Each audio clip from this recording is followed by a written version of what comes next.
내가 자산가이고 부자가 목표라고 하면은 이제 무조건 법인은 설립을 해서 운영을 해야 되는 겁니다. 안녕하세요, 닥터 부자아빠입니다. 오늘은 이제 법인 설립 관련해서 이제 문의를 하시는 분들이 많아서 제 생각을 좀 말씀드리는 시간을 가져보려고 합니다. 대부분 직장인이신 분들이 고민을 많이 하세요. 내가 법인을 좀 설립을 해가지고 급여 외 소득을 만들어낸다, 사업을 한다, 혹은 그 법인을 이용해서 부동산 투자를 할 거다. 그래서 법인을 내가 설립을 해야 되는지 말아야 되는지 좀 고민이다, 이런 질문을 하시는데, 저는 이제 질문 자체가 좀 잘못됐다라고 생각을 합니다. 결론부터 우선 말씀을 드리면, 내가 자산가, 그리고 흔히 얘기하는 부자가 목표라고 하면은 법인 설립을 할까 말까는 고민의 레벨이 아니에요. 이제 무조건 해야 되는 겁니다. 예를 들어가지고 내가 소득이 적게는 월 몇천, 순수익 기준입니다. 월 몇억, 그 매출이 연으로 보면 수십억, 수백억 이렇게 되시는 분들, 자산도 막 수백억 이렇게 있으신 분들이 과연 법인이 없이 운영을 하시는 분들이 있을까요?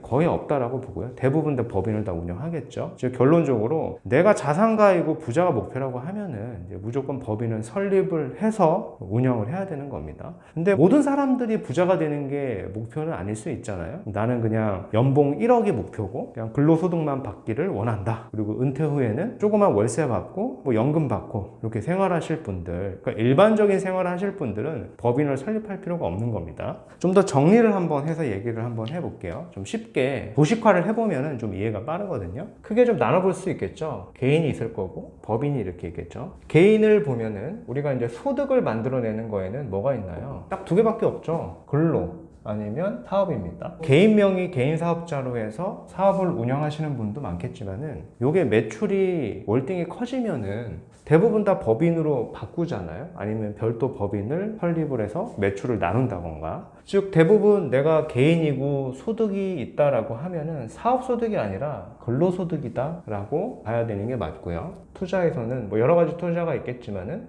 부동산을 예로 한번 보면은 투자에도 기간이 있잖아요. 우리가 단기적인 투자, 여기서 단기라고 하는 거는 2년 이내를 얘기하는 겁니다. 중장기 투자 가 있겠죠. 근데 개인 명의로 한다 라고 하는 거는 양도세를 두드려 맞아가면서 1년 내에 단기로 양도하실 분은 많지가 않죠. 대부분 2년 이상, 5년 이상, 10년 이상 이렇게 장기로 들고 가시는 분들이란 말이에요. 즉 중장기 투자에 이렇게 포커싱이 되어 있는 겁니다. 근데 반대로 이제 법인을 한번 보죠. 법인을 보면은 법인은 소득을 만들어내는 거에는 근로가 있겠고 사업이 있겠는데, 근로소득으로 내가 내는데 법인을 설립하는 사람은 없을 거예요. 대부분 어떤 사업소득이 있기 때문에 법인을 설립을 해서 운영을 하는 거고 매출을 키우는 거겠죠. 소득세 이슈가 있으니까. 그리고 투자를 보면 여기서 이제 법인의 장점이 또 나오는 거죠. 단기 투자가 가능하죠. 1년 이내에 내가 매도를 한다라고 하더라도 법인세만 내면 되니까. 물론 주택 같은 경우는 추가과세가 있긴 하지만 개인 명의의 단기 양도보다는 훨씬 유리하죠. 세법적으로 보더라도. 그리고 이제 중장기 투자가 있겠죠. 즉 뭔가요? 대부분 이제 사업이고 단기 투자도 가능하고 중장기 투자도 가능하니까 이제 법인을 설립을 해서 운영을 하는 건데, 대부분 회사를 다니시는 분들이 고민이 이거잖아요. 내가 현재 이제 개인 명의만 있는데 법인을 내가 설립을 해가지고 이런 사업 아이템을 만들고 어떤 단기 투자처를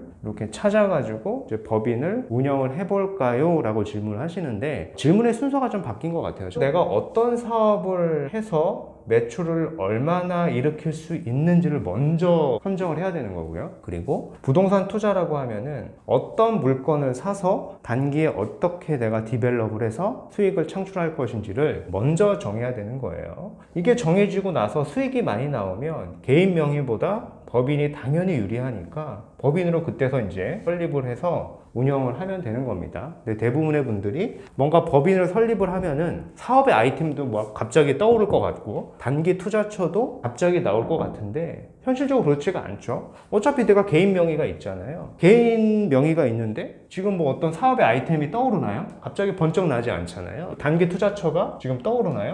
안 떠오른단 말이에요. 법인을 설립하고 생각을 한다라고 하더라도 그 아이디어는 떠오르지 않습니다. 그래서 순서가 바뀐 거다라는 거고, 사업을 먼저 정하고 단기적인 투자처를 정하는 거죠. 단기적인 투자처도 보면은 과거에 좀 유행했던 게 공시지가 1억 이하짜리잖아요. 이런 물건들이 지금은 시세 중 중과 이슈가 있다 보니까 유행을 한 건데, 그러니까 취득세 중과 이슈가 없어지다 보면은 사실 투자적으로 메리트는 완전히 떨어집니다. 그래서 저는 권장을 드리진 않습니다. 그래서 개별 물건으로 검토를 해야 됩니다. 물론 이제 공시지가 1억 이하짜리로도 투자성이 있는 그런 물건들은 투자를 해도 되지만, 대부분 공시지가 1억 이하이기 때문에 투자를 하시는 분들이 있거든요. 그 대표적인 게 이제 법인으로 투자를 단기 투자하시는 분들인데, 이런 것들이 취득세 중과가 없어진다거나 하면은 굉장히 좋지 않으니까 이런 투자를 하시면 안 되고, 제가 단기 양도해라 라고 하는 얘기는 건물을 얘기하는 겁니다. 내가 어떤 꼬마 빌딩을 사서 어떻게 디벨롭을 해서 어떻게 매각을 했을 때 어느 정도의 양도 차익이 될 것 같다 라고 하는 시나리오가 섰을 때, 그때 이제 법인으로 하면 되는 거예요. 근데 대부분 이제 반대로 생각을 하다 보니까 법인만 설립을 해놓고 뭐 투자도 못하고 사업도 못하는 경우가 대부분이다 라는 겁니다. 뭐 여튼 내가 부자, 자산가가 목표라고 하면은 법인 설립은 선택이 아니라 필수다 라고 생각을 하시고, 고민만 하지 마시고 좀 실행을 먼저 하셨으면 좋겠습니다.